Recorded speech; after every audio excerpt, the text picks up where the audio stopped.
अस्सलाम वालेकुम नाज़रीन, मैं हूँ ज़ुबैर अहमद न्यूज़ीलैंड उर्दू से। पासपोर्ट के हवाले से कुछ अहम इन्फॉर्मेशन आपको देनी थी।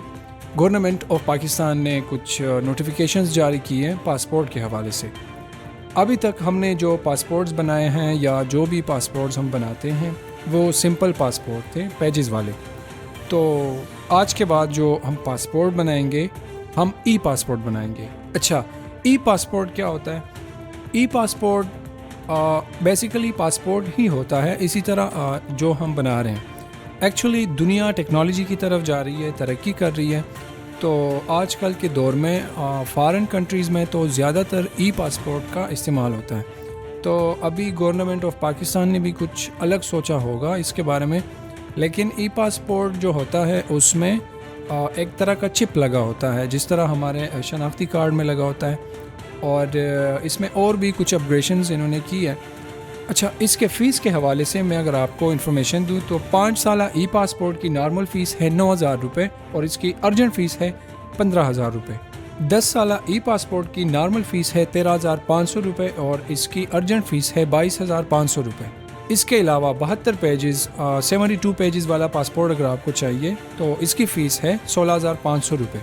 और गुड न्यूज़ ये है कि तकरीबन कुछ 17-18 साल बाद हम लोग जो हैं अपग्रेशन की तरफ जा रहे हैं। 2004 के बाद हम जो पासपोर्ट बनाते थे तो आज तक हमारा यही पासपोर्ट हुआ करता था, अब इसमें इन्होंने चेंजेस कर दिए और इसके कुछ फ़ायदे भी हैं।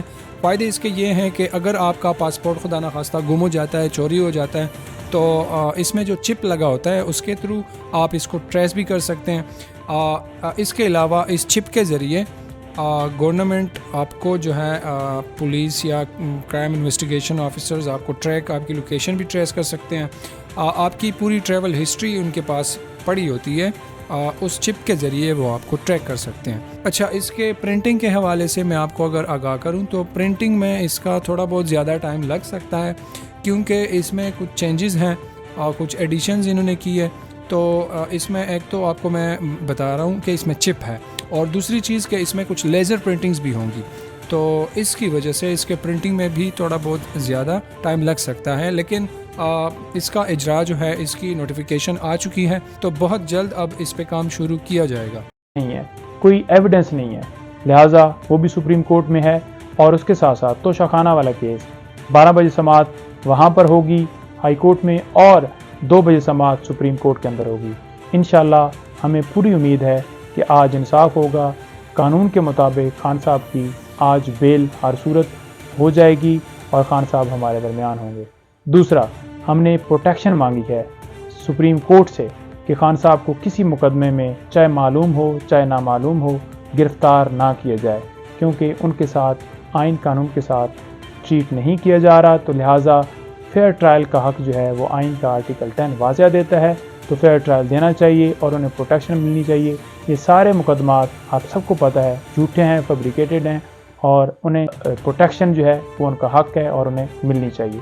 तो इंशाल्लाह सुप्रीम कोर्ट से हमें उम्मीद है कि आज प्रोटेक्शन उन्हें मिल जाएगी और मज़ीद किसी मुकदमे में गिरफ़्तार जो है वो नहीं किया जा सकेगा। Thank you. उम्मीद है इंशाल्लाह हम सुरखरू होते हैं। इंशाल्लाह दुआ करेंगे chief justice Islamabad high court की हम भी दुआ के साथ निकल रहे हैं, उनकी तबीयत भी ठीक हो, मेडिकल लीव पे भी ना जाना पड़े। हम इंशाल्लाह खान को लेकर आएंगे जी साहब, इंशाल्लाह ताला हम खान की आज जो उनसे अपील एक्सेप्ट होगी और हम खान को लेकर आएंगे। तोशाखाना केस का झूठ तो कल की हेयरिंग में ही, परसों की हेयरिंग में निकल आया था, आज वैसे ही उस तोशाखाना केस का जनाजा निकलेगा सिर्फ इंशाल्लाह। जी हम आज जा रहे हैं इंशाल्लाह खान साहब को साथ लेके आएंगे अल्लाह के फजल से, और साहब ने दुआ करनी है।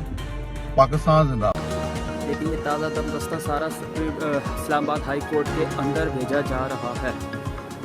ये आप देख सकते हैं कि जितने भी ताज़ा दस्ता सबको